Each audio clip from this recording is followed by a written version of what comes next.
What you are looking at are strands of my DNA floating on top of isopropanol alcohol, and today I'm going to show you the process of how I did this.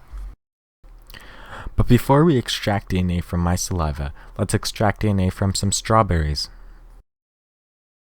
Here I have a bag of soap and strawberries. But why do I have a bag of soap and strawberries? Well, basically, soap cleans things by destroying or tearing the cell membrane, which opens up us to the nucleus of the cell, which contains DNA. I then strain the soap and strawberry mix to get rid of any big chunks.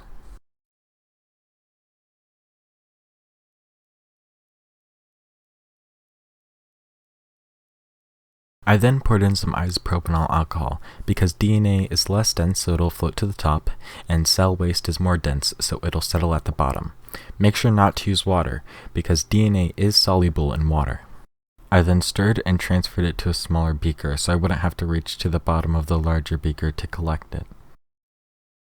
After letting the mixture sit for a while, you can gather the DNA strands with a stick or with a stirring rod.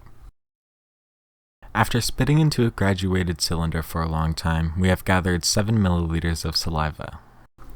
I basically did the same thing I did to extract DNA from the strawberries, except I added a little bit of salt.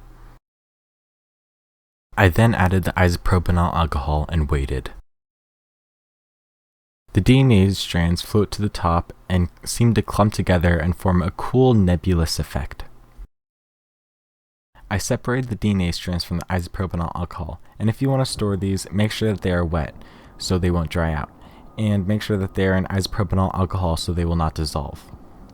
Thank you for watching, everyone, and I hope I'll see you next time.